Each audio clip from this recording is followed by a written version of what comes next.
Okay, so we saw all that basic stuff in the first hour of class along with the syllabus and stuff. You might be wondering, well, how does that really apply to the stuff we do more often? I mean, we looked at a single digit or some maybe even a 2-digit count and then its name. But what if we're working with larger numbers? Well, another very basic concept that is often not fully understood is the concept of place value. It's another one of those relatively simple concepts that's extremely powerful. And just to review,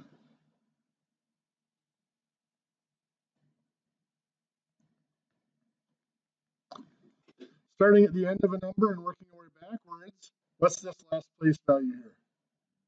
That's the ones. Next is tens, and then hundreds. I'll stop yawning in your face here, I promise. And those are our 3 place values, and they repeat after that. This is the 1,000s, the 10,000s, and the 100,000s. And then, of course, it would be the 1 millions and so on.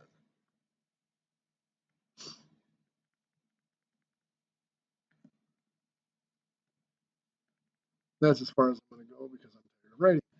But you can see when we name a place value, we not only name its place value, but we name its group.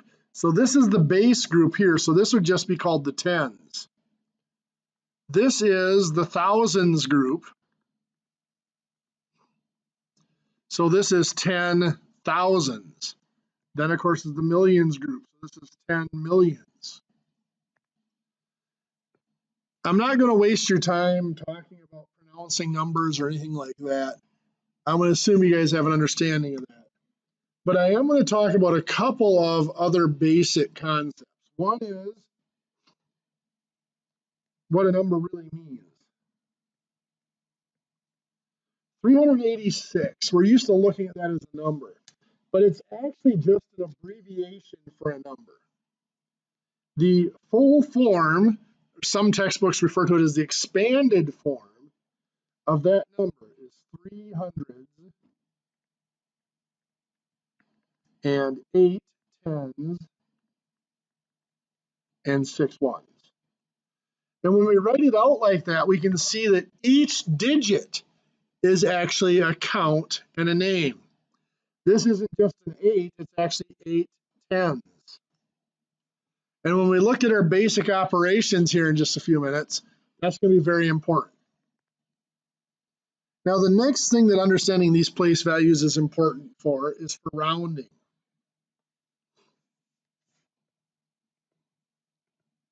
If I ask you to round to the nearest 100, and I give you the number 6,782.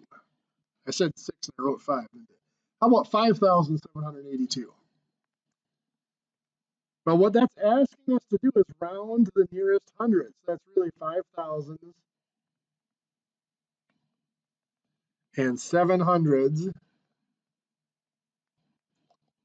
and 8 tens and 2 ones. Well, the hundreds here is the 700s. So we know we're going to be rounding to that place value. The nearest means physically nearest. It's actually referring to a number line. And when we're rounding to the nearest 100, what we need to picture is a number line that's labeled in hundreds. So 5,600, 5,700, 5,800, 5,900.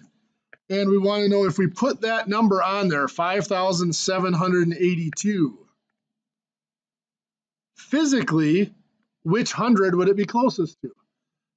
Yeah, it's pretty obvious it's closest to the 5,800. So the nearest 100 is 5,800. Now, I don't expect you to draw out a number line to round numbers. So how were we taught to make this shorter? Well, you identify the hundreds place, which is the 7, right? And then you look at that next digit, and that next digit tells us where it is. You know, the 7 tells us that we're in this range between the 5,700 and the 5,800. That next digit tells us where we are along that range. You know, 5 would be right in the middle. 1, 2, 3, and 4 are obviously closer to the 5,700 below. 6, 7, 8, and 9 are obviously closer to the 5,800 above. So if that next digit is 1, 2, 3, or 4, we would round to the 57. If it was 6, 7, 8, or 9, we'd round up to the 5,800. What if it is a 5? What if it's that number right in the middle? What have we been taught to do? Round up. Now, many of you are probably told that we just do it. That's what we do in math. But there's actually a good reason why we round that up. For example, if we had 7,253, and we're still rounding to that nearest 100. Our hundreds digit is the 2. That next digit is a 5. But if we're thinking of this being a number line, this is 7,200 here, this would be 7,300. The 5 is right in the middle, but is this number really right in the middle? No, what's right in the middle here is 7,250. And because there's a 3 on the end here, we're actually past halfway, aren't we?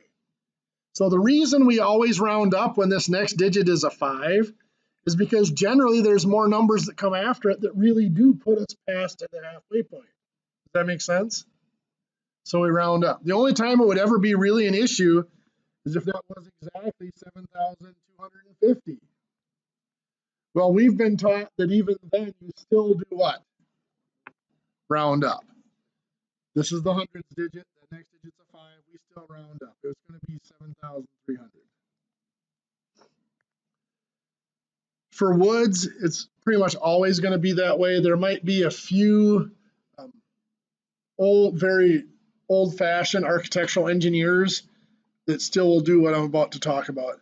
For machining, it's actually way more common in mechanical design because you have error buildup and stuff like that. In broadband or telecommunications, I can't think of any example where it'd be really an issue unless you had multiple devices hooked up and you're looking at the error, you know, the plus or minus tolerance.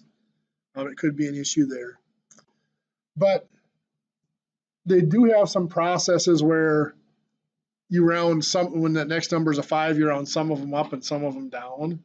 I'm not going to show them to you guys because I don't want to confuse you. But if it's something you're interested in, let me know and I'll be happy to show it to you quick. Since you brought up number lines, by the way,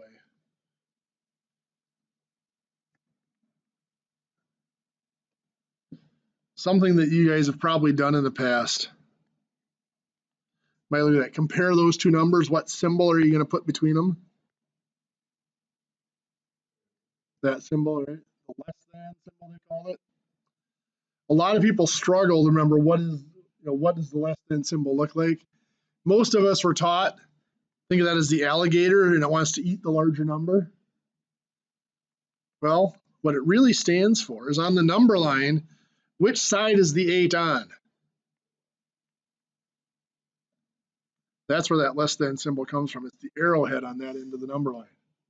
The 8 is on that side, the less than side.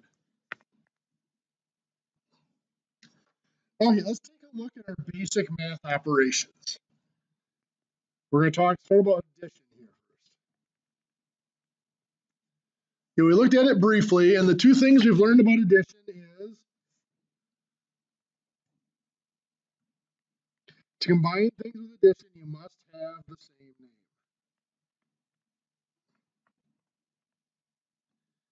name. And when you combine things with addition, you combine the counts. We always combine the counts, but the key here is we keep the same name.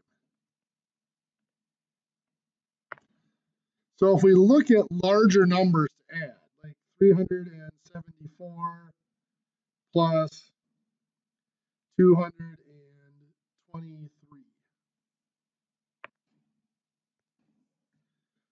we looked at a few minutes ago that those are just abbreviations for the full version of the number. 374 is 300s and 7 tens and 4 ones. 223 is 200s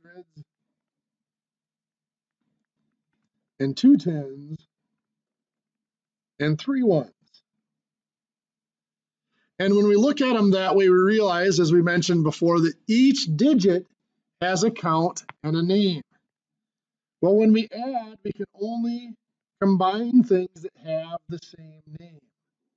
We've always been taught that when you add or subtract, you have to line up these columns. Well, the reason you have to line up those columns is exactly because of this. You can only combine things with the same name. So these 7 tens here can only combine with the 2 tens, and the 300s can only combine with the other hundreds, and so on. So that's why we have to line up the columns. Once we've lined up the columns, then we can just go ahead and add the columns. 300s and 200s make 500s. And 7 tens and 2 tens make 9 tens. And 4 ones and 3 ones make 7 ones. So we get a solution of 597. Now, some of you may have watched what I did there and may have caught, it looked like I did that backwards.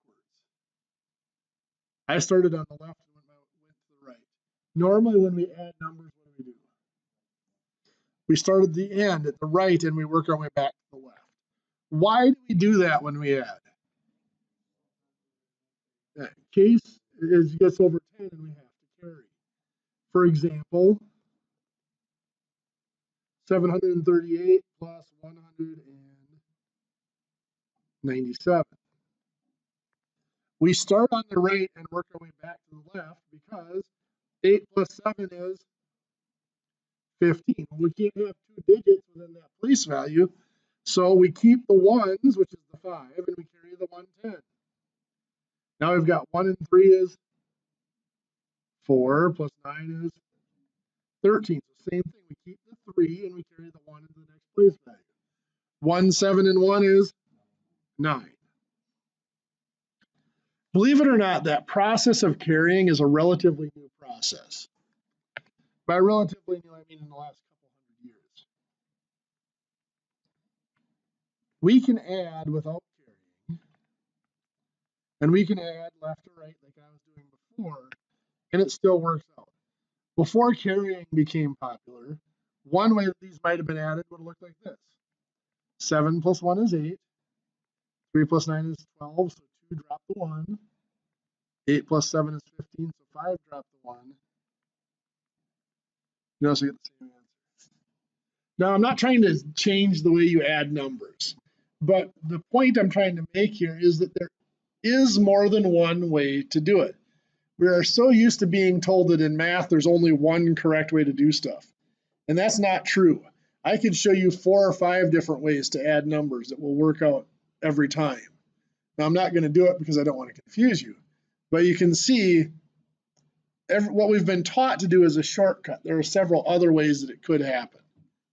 Now, realistically, I'm going to give you guys one quiz, I believe, where I ask you to do it without your calculator.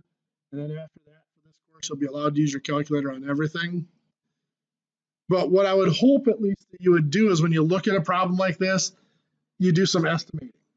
738, if I were looking at this, I'd say, okay, that's about 700.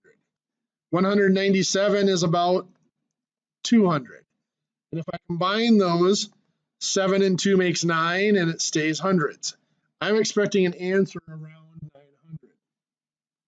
When I punch that in my calculator and I get 935, that seems reasonable to me. The reason I make a big point of that is, if you're like me, I've got these kind of fat sausage fingers. And when I punch numbers on my calculator, it's not uncommon for me to have something like this occur. 738 plus 197. 2,725. What went wrong there? I hit an extra number in there. I hit the 8 in there between the 9 and the 7. So you can hit an extra number. Or I worked on construction sites as a structural engineer. It wasn't uncommon for me to have a calculator get dropped in the sand or whatever, and you have things like this happen.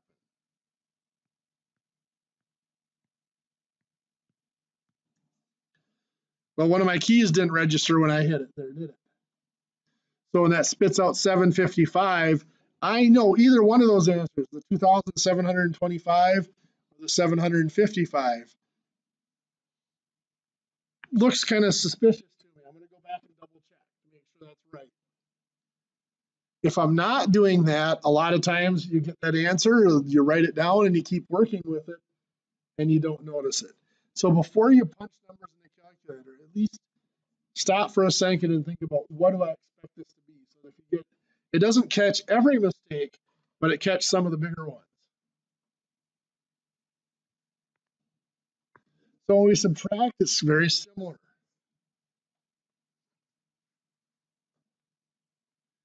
So 837 minus 214.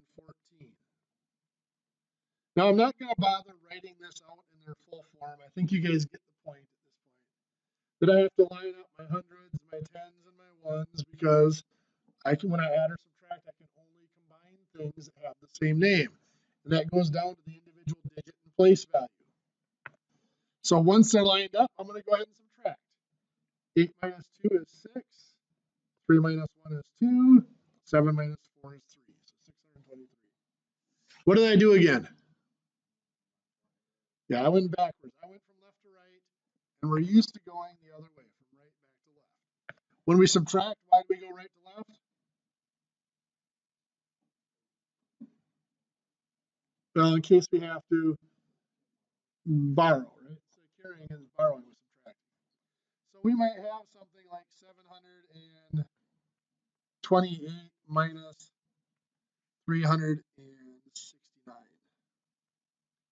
We would start on the right and work our way backwards because 8 minus 9 can't be done. So what are we going to do? Borrow from the 2, that becomes a 1, and this becomes 18. 18 minus 9 is 9. 1 minus 6 can't be done, so what are we going to do? Borrow from the 7, that's 6, and this is now 11. 11 minus 6 is 5, and 6 minus 3 is 3. Now again, borrowing, just like carrying, is a relatively new process. Before borrowing became popular, one way that this might have been done would look like this. 7 minus 3 is 4. 2 minus 6 can't be done, so we're going to take from the 4 to make it a 3. That's a 12. 12 minus 6 is 6.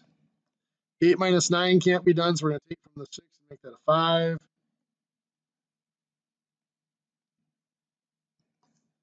This is now 18. 18 minus 9 is 9. So we get the same answer. This saves a little bit of space, and it's a little bit quicker as well. So it's just a little bit more efficient. There are other ways that I can do that too, but I'm not going to show you anymore. Again, I'm not trying to change the way you subtract numbers. I just want you to be aware that there are other ways of doing it. Just like with addition, I acknowledge the calculator exists and it will probably get used. But I would hope that you would look at this and say, okay, that's about 700. That's about 400. 700 minus 400. 7 minus 4 is 3, and it's still hundreds. You keep the same name. So you're looking for an answer close to 300. 359 is in the ballpark. Any questions so far? So now multiplication.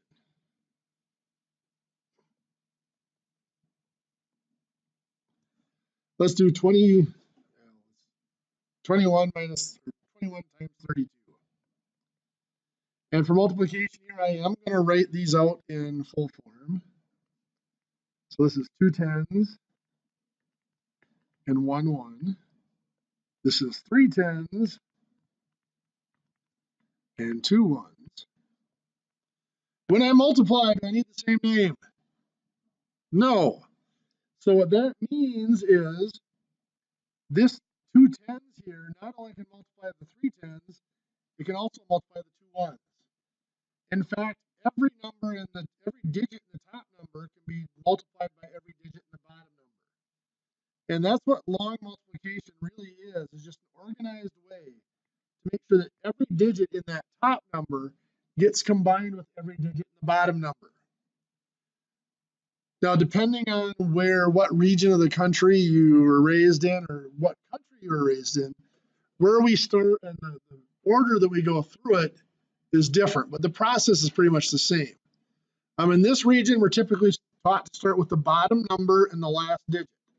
That would be the 2 1s. Then we use that to combine with, we start at the end of the other number and we start combining. So 2 1s times 1 1. Well, we combine the counts. What's 2 times 1? 2. We also combine the names. 1s times 1s is 1s, right? So it's a positive. Then we're going to combine it with the 2 10s. Again, we combine the counts. 2 times 2 is 4. What's 1s times 10s? 10s. Now, we've always been taught that before we move over to this next digit, what do we have to do down here? Either put in a 0 or leave a blank space there, right? The question is why? So we have to leave that blank space there. The reason why comes up in the next step. I'm going to work with the 3 10s here. 3 10s times 1 1s. Well, again, we combine the counts. 3 times 1 is 3, but we also combine the names. 10s times 1s is 10s. So leaving that blank space or putting that 0 in there just makes sure that our place values are lined up. Then we have the 3 10s times the 2 10s. Well, 3 times 2 is 6. 10s times 10s, hundreds. 10 squared is 100, yeah. So now we just combine the things with the same place value. There's nothing to combine with the 2 1s. 3 10s and 4 10s make 7 10s and 600. So 672.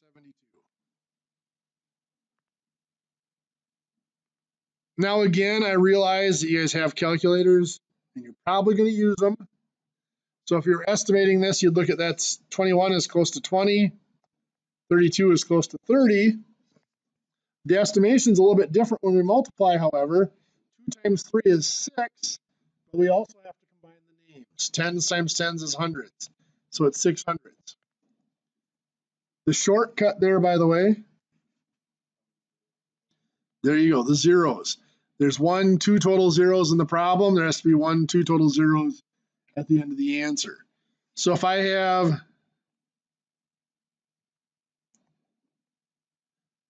2,000 times 400, I would multiply the 2 times the 4 is 8, then 1, 2, 3, 4, 5 zeros. That's thousands times hundreds is 100,000, let's say.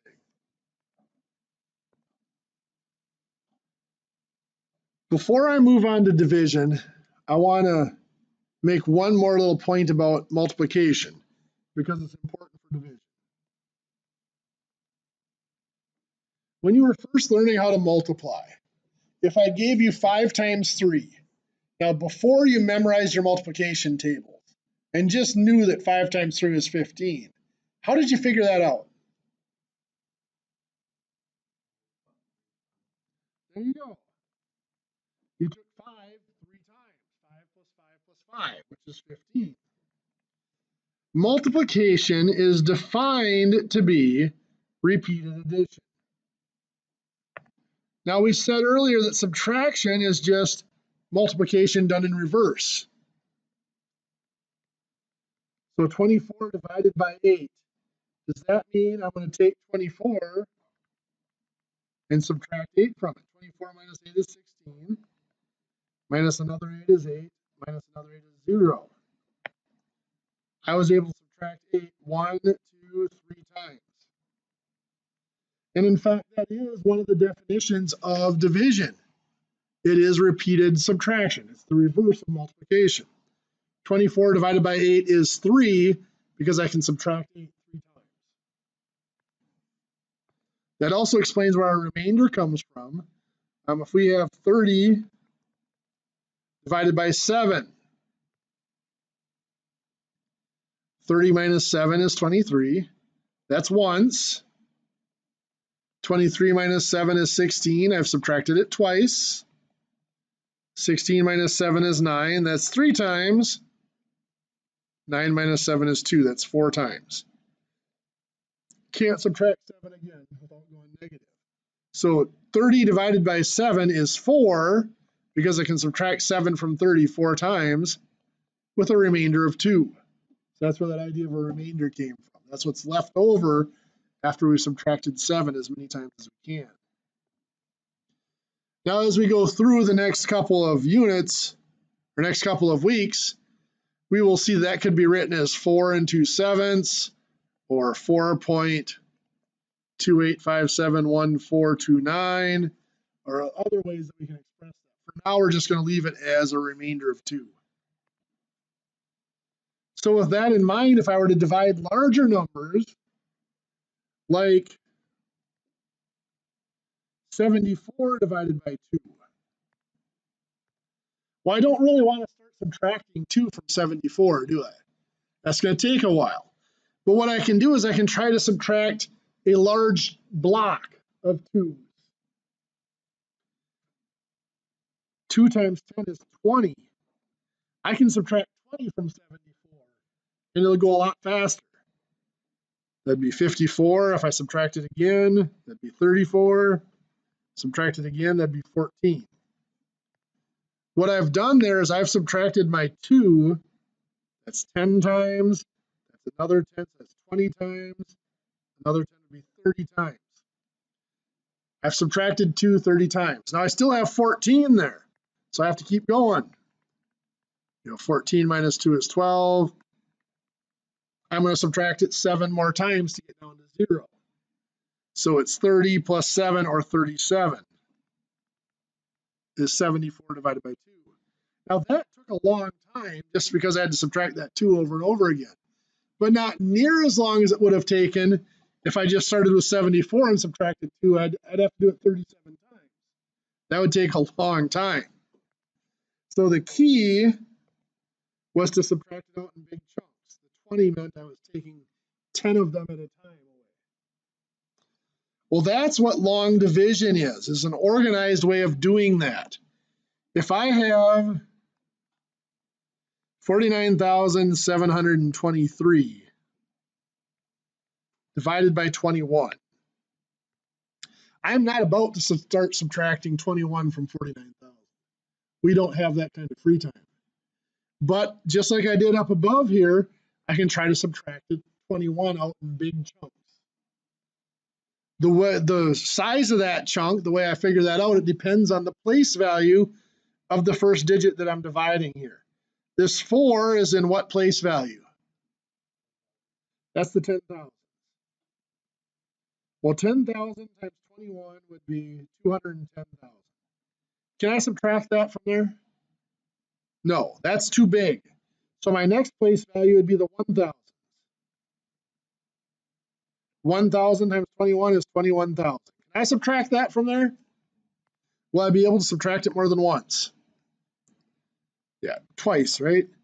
21,000 times 2 is 42,000. That would leave me with 3, 2, 7. 9 minus 2 is 7. Now, what I just did there was I took a bundle of 21s. I took a bundle of 1,021s, and I subtracted it twice. So I just subtracted 21, 1,000 times 2, or 2,000 times. My next place value would be what? Hundreds, right? 100 times 21 is 2,100. Can I subtract that from the 7,000? Yes. How many times? 3. 2,100 times 3 is 6,300. I subtract that, I've got 3, 2, 4, and 1. Again, how many times did I just subtract the 21? 100 times 3, So 300 times. I just subtracted 321s. My next place value, 10. 10 times 21 is 210. I obviously can subtract that from 1400 how many times? 6 is going to be it. So 210 times 6 is 1,260. Subtract, I've got 3. This is going to be 3 and 12. This is going to be 6 and 1. So 163. Well, how many times did I just subtract the 21? 10 times 6, which is 60 times. And now I'm left with my ones. I don't really need to do 1 times 21, but I'll do it just to be consistent. 1 times 21 is 21, and that can be subtracted 7 times, which is 147, which leaves me with 16 left over. Well, that was 7 times 1, or just 7 times. There's a remainder of 16. So when I divide 49,723 by 21, it goes in there 2,367 times with a remainder of 16. Now, you might be looking at what we just did here and thinking, that looks absolutely nothing like what I was taught for long division. It's actually the exact same thing. You were just taught an extreme shortcut of it. Let me show you how.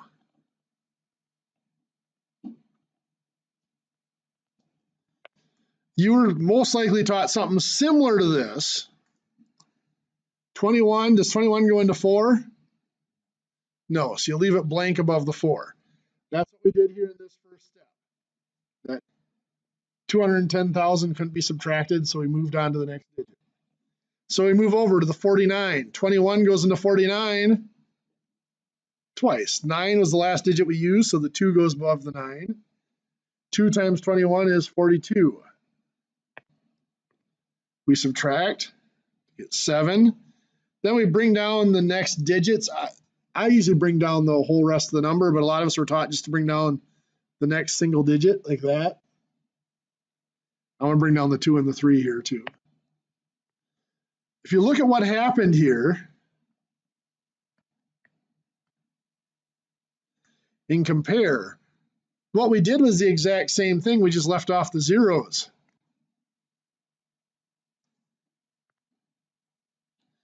Next, then, we'd be looking at the next place value is the 7. Does 21 go into 77?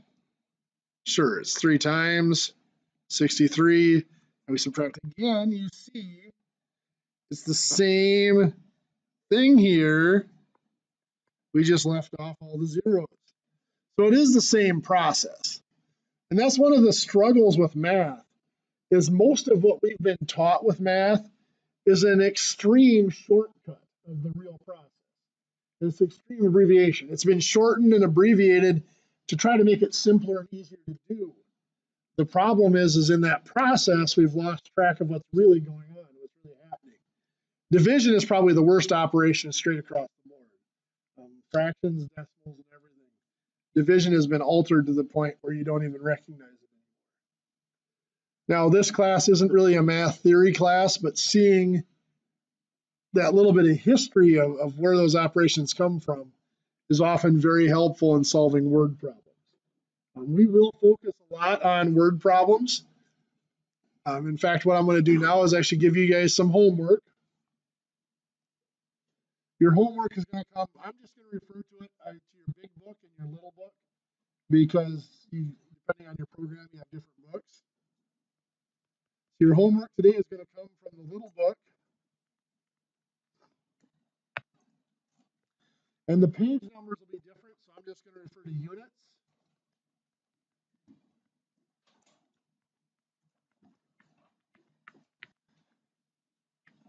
So for either program, it should be units 1, 2, 3, and 4.